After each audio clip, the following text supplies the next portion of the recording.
سے قبل 1000 BC میں یہ تعمیر ہوا ہے ہیکل جس کو کہتے تھے وہ،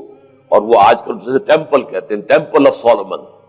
یعنی ہیکل سلیمانی یا معبد سلیمانی، ہم اسے مسجد اقصی کہیں گے، دور کی مسجد۔ اس کے بعد وہ یہ ہے کہ تقریباً 600 قبل مسیح میں 587 ایگزیکٹلی اس میں اس کو گرا دیا گیا نیبوکڈنیزر نے۔ پھر یہ کہ تقریباً 200 برس کے بعد دوبارہ بنائی گئی اسی جگہ پر، پھر اسے 70 عیسوی میں پھر گرا دیا گیا، وہ آج تک گری پڑی ہے۔ تو جب حضور صلی اللہ علیہ وسلم کو معراج ہوا ہے تو وہاں کوئی عمارت نہیں تھی، البتہ یہ کہ معلوم ہوتا ہے کہ ایک گرجا وہاں پر بنا دیا گیا تھا، اس لیے کہ یہ جب ہیڈریان نے اس کو آباد کیا دوبارہ سن 70 میں تو تباہ و برباد کر دیا تھا ٹائٹس رومی نے سن 70 عیسوی میں، حضرت عیسیٰ علیہ السلام کے رفع سماوی کے 40 برس کے بعد تو اس نے گرا دیا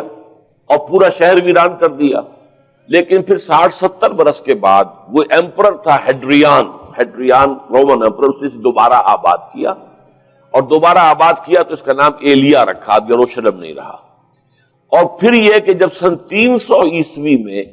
جو ایمپرر کانسٹنٹائن تھا قسطنطین،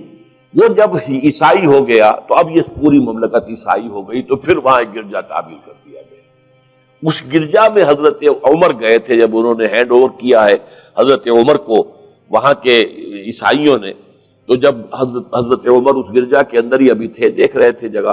تو نماز ظہر کا وقت ہو گیا، تو حضرت عمر نے فرمایا کہ میرا نماز کا وقت ہے، تو انہوں نے کہا وہاں کے عیسائیوں نے کہ آپ یہی پڑھ لیجیے، آپ نے فرمایا نہیں، اگر میں یہاں پڑھوں گا تو اسے پھر مسلمان مسجد بنا لیں گے۔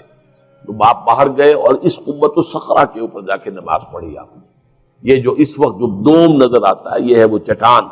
اور یہ بڑی اس کے اوپر گردہ وردہ پڑا ہوا تھا، کچرا وچرا تھا، اسے صاف کیا اور اس پر آپ نے نماز پڑھی، اس لیے کہ یہیں سے اصل میں معراج ہوا تھا حضور صلی اللہ علیہ وسلم کو۔ تو اب اس کے بعد جو عبد الملک ابن مروان نے وہاں پر وہ قبہ بنا دیا ہے جو قبۃ الصخرہ کہلاتا ہے۔ البتہ اسی احاطے کے جنوب کی طرف ایک مسجد بھی ہے، بڑی مسجد ہے، وہ مسجد اقصی کہلاتی ہے، وہ اب مسجد ہے۔ یہ قبہ جو ہے بنیادی طور پر مسجد نہیں ہے، یہ تو یوں سمجھیے کہ جیسے کوئی ہمارے ہاں مقبرہ ہوتا ہے، درمیان میں قبر ہے، اس کے اوپر بڑا سا گنبد بنا دیا ہے، چاروں طرف جو ہے زائرین کے لیے جگہ ہے، ایسے ہی یہ وہ چٹان ہے۔ کہتے ہیں یہ چٹان جنت سے آئی تھی، جیسے کہ حجر اسود جو ہے جس کے بارے میں روایت ہے کہ جنت سے آیا ہوا ہے پتھر، اس طرح یہ چٹان بھی جنت کی ہے۔ بہرحال یہ بہت بڑی ایک چٹان تھی، بڑا پہاڑ کی مانند تھا یہ، جس کے اوپر کے پھر ہیکل بنایا تھا حضرت سلیمان نے۔ اب ہوتے ہوتے وہ چھوٹا رہ گیا ہے، جیسے کہ اب کوہ صفا کوہ مروہ کیا رہ گئے، کچھ بھی نہیں ہے، ان کا نشان ہے صرف کہ ہاں یہاں کبھی ایک پہاڑی ہوتی ہوگی جس کے کچھ پتھر جو ہیں وہ نظر آ رہے ہیں۔ اسی طرح سے وہ ایک چٹان ہے، اگرچہ بہت بڑی ہے کوہ صفا اور مروہ کے مقابلے میں، تو اس کے گرد ایک پلیٹ فارم سا بنا دیا گیا ہے اور اس کے اوپر یہ قبہ ہے۔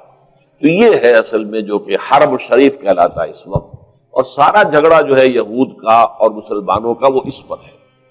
ورنہ یہودی یہود بیراق جو ہے، جو یہودی وزیر اعظم ہے اس وقت،